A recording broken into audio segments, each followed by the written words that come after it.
Hello, everybody. Dr. Cherry here. Hope all is well with you. We're back chopping it up. Of course, we're talking about life money balance, where we're letting your life lead your money, not your money lead your life. And your money is working concurrently to help you achieve your life's design. And you are living aspirationally. Let's chop it up. Been hearing a lot lately about folks' experiences with creating financial boundaries. Very important for our well being. And today we are going to talk about why we create financial boundaries, how we create financial boundaries, and who we create them with. We're watching sports when there's a field of play and folks step out of bounds, there's a whistle, and we got to get people back in bounds, right? And so we have to establish those boundaries so we can stay in the field of play and have that life movement. Things flow better when we have boundaries. When we see rivers flowing, right? There's banks that help water flow. All right. So when we have some sort of framework to keep things flowing, it really helps out with direction and control and clarity, right? Direction of where we're going. Same thing with money, right? So it's very important that we establish boundaries with money and who we establish that with. Sometimes it's tough. And when we're flying on planes, right, they end up telling us, y'all know what it is. They tell us, put your mask on first before you help out with somebody else. I mean, if you don't have any air, you surely can't save anybody else, right? I always share with people all the time that when I'm on the exit row and they ask you, to confirm when you're on the exit row, are you going to help somebody or are you able to perform all the exit duties? Oh, well, sure, because I'm surely going to get off the get off the plane, right? So once I'm able to help myself, then I can open that door off the plane and guide everybody else off, and then they can help themselves, right? So let's talk about financial boundaries. There's some definitions out there that can help guide you about financial boundaries. I've come up with one. All right. Here's one that I've come up with. Financial boundaries. Financial boundaries are limits and rules that help you protect your emotional health, your life well-being, and promote the advancement of your personal finances. All right. That align with your aspirations. Okay. Let me say that again. Financial boundaries are limits and rules that protect your emotional health and your life well-being and promotes the advancement and focus of your personal finances that align with your aspirations. We need that moat around the castle of our money. Very important, because if we don't have that moat around us, that protective mechanism, then it could be a barrier to our progress in our life and money. All right. And so we need a system. We need to know why. We need to know who, and we need to know how. So let's break that down. So why would we go about setting financial boundaries? All right. Well, we have to set out financial boundaries for that control and that control, clarity, and confidence. We need to know, or we're not going to know for certain, but we need better certainty about our money, and we need to have limits on what we can do. And it's not limits on restrictive limits. It's saying I need to know what I can and can't do. And when I know, what my resources are according to my aspirations, then it frees me in a way. It frees us in a way. to say, I don't want anything to encumber, or interrupt what my aspirations are. All right. And that gives, you more control over and confidence and clarity over what your money is doing and where it's going. All right. And if something comes up, an event, a person that could interrupt that area, then we then have something in place that says, I know where I do want to go and I know what I don't want to do. So I have more confidence and control and clarity of the decision I'm about to make. And that boundary gives us about that. It contributes to that well-being that I was talking about in that definition. And I hope you listen to that definition that I ran back a couple of times there. All right. And another reason why, how about preventing regret? All right. Helping prevent regret. Uh, when we have not established those boundaries, and then we do something or make a decision that is out of bounds. I love puns, by the way. When we do something that's out of bounds and there's a whistle on the play, okay, then we may have some regret about the decision that we made. And when that regret sinks in, all right, that affects our well-being, not only our life well-being, but our personal finances. And it says, had I, if I'd have known, if I would have known then what I know now, then I may not have made that decision. And if you have some boundaries in place, then you may have made a better decision, and your well-being and your finances would be, in better shape, and you would probably avoided that regret feeling. We're never not going to live without regret, but we can reduce the chances that we have, regretful feelings if we have these boundaries in place. So that's reason number 2 that we have boundaries in order. Number 3, avoid conflict. Okay. Now, I will get into who we're going to establish boundaries for here in a minute. But this is why we have these boundaries in places to avoid conflict. Now, we want more harmony in our lives. And if we have established boundaries, not only with ourselves, but others, and we'll get to that in a minute, then we get to avoid conflict with not only our internal selves, but external folks, or maybe who we love, who we're close with. Okay. And there's frameworks for that. And we'll discuss that here in a minute. Well, what are another reason why, all right, that we have financial boundaries? How about achieving harmony and aspirations? Achieving harmony and aspirations. If we're avoiding conflict, then we're shifting towards more harmony and more achievement. Okay. And when I talk about uh, more harmony and more achievement, then we're talking about more harmony and achievement within oneself, and more harmony and achievement with our goals and our aspirations, and more harmony with others. Okay. And that goes directly back into number 3. So when we're talking about why, all right, why do we set financial boundaries? All right. You're talking about more confidence, control, and confidence. You're talking about preventing regret. You're talking about avoiding conflict. And number 4, achieving more harmony, and you're getting closer to your aspirations. So those are some of the whys that you would set financial boundaries. Well, who? All right. Sound like an owl. Who do we set boundaries with? This is a good one, right? Well, let's start with the man in the mirror, or the person in the mirror. I went with Man in the Mirror because one of my favorite songs by Michael Jackson. Man in the mirror. Oh, yeah, that's the jam, y'all. All right. But it's the person in the mirror. So set boundaries with who's in front of you. All right.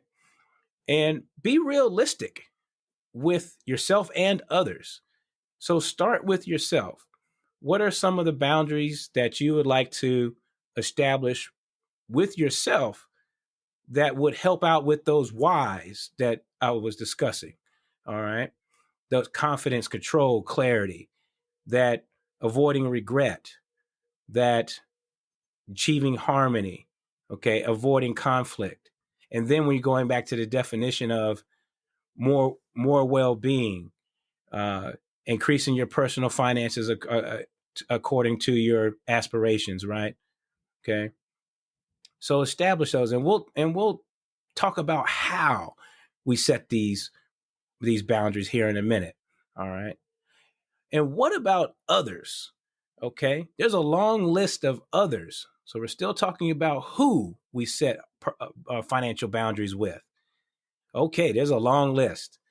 And some of these can be challenging because they're boundaries with people that we care about and that we love. And sometimes that means saying no. And again, we'll talk about how we go about doing this a little later. But who externally do we set these boundaries with? Well, after ourselves, then we move on to family, friends, spouses, okay? And all of these take communication and compassion, okay? Uh, and understanding of oneself's boundaries before we can set boundaries with others. And one thing that we want to grapple with or understand is once we have our own financial emotions and financial house in order, what it is at the time, then we know what we are comfortable, our values and attitude system of what we won't enable for ourselves, that we won't enable for others. So it's called financial enabling.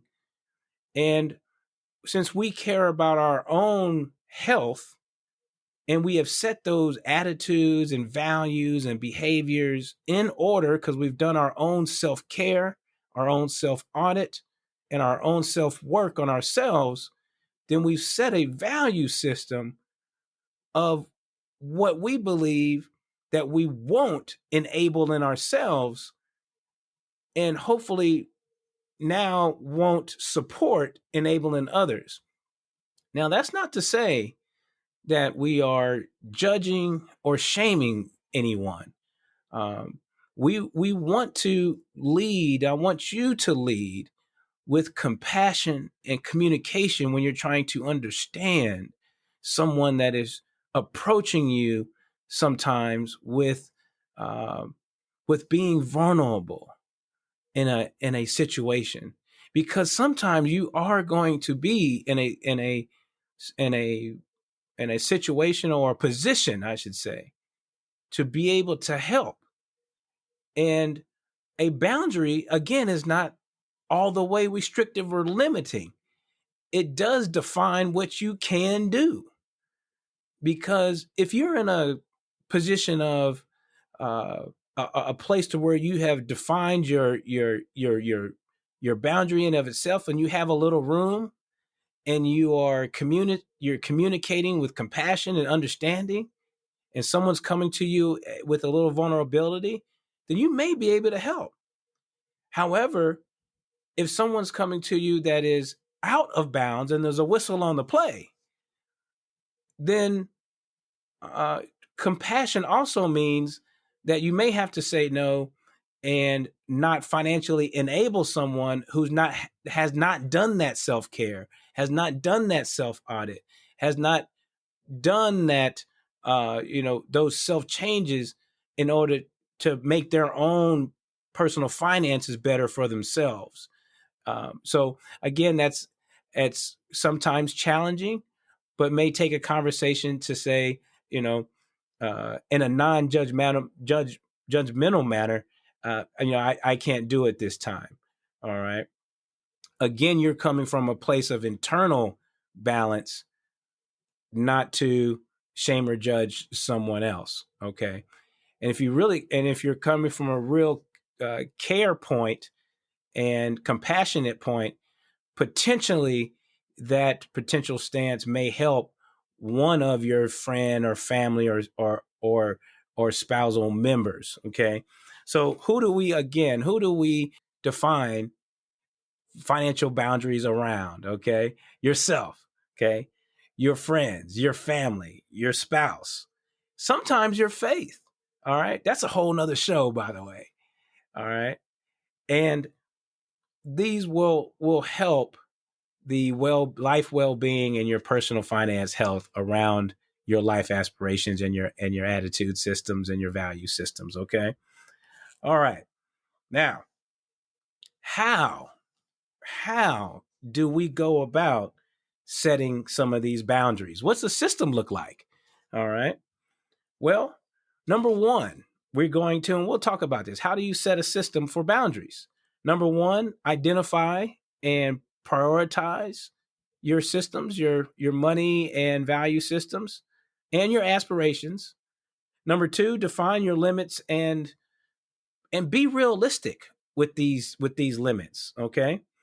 Number three, learn to say no. It's okay. Number four, offer specific expenses to pay for someone. All right. And then number five, have a written statement or contract with someone. Let's go over those again. All right. How do you set boundaries? Identify and prioritize your aspirations and goals. All right. Number two, define your limits. Be realistic. All right. Learn to say no. It's okay. All right.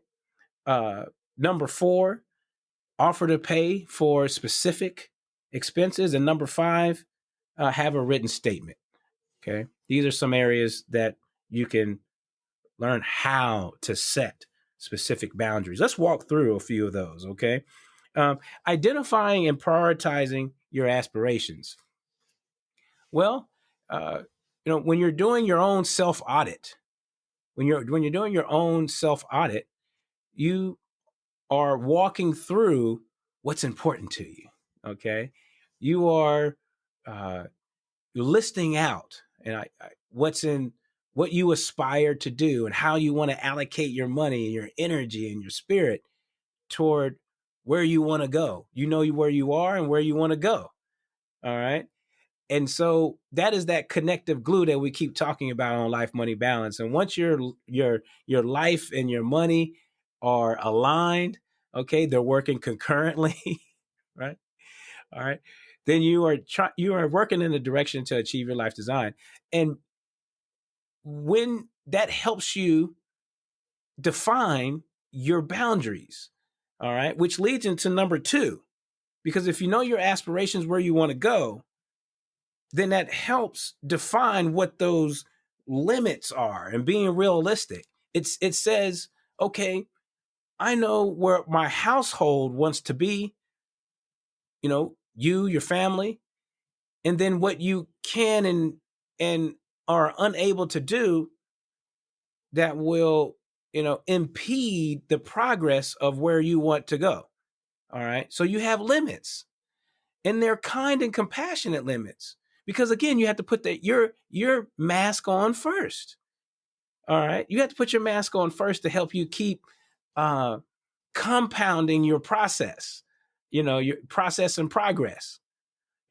Compounding is growth on top of growth. And if you impede that, then it slows that progress down. All right. Compounding is the eighth wonder of the world. It used to be at Astrodome. I used to be in Houston. That's a whole nother story.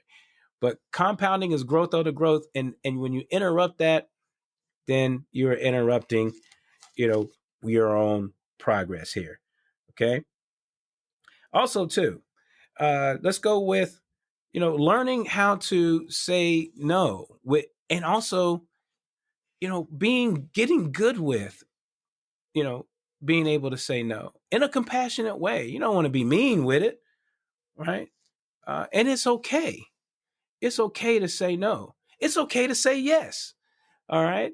You don't always have to say no. Financial boundaries is not always negative. All right, you could financial boundaries because remember, you're setting limits. You're defining what you can and will not do. All right, according to your values and resources and the like. All right, but sometimes that means saying no because you have to put your air mask on first. All right, and you care so much that you may not want to financially enable someone also, and that's okay. All right. You don't have to shame or judge anyone to do that. You don't have to interrupt yourself in order to do that.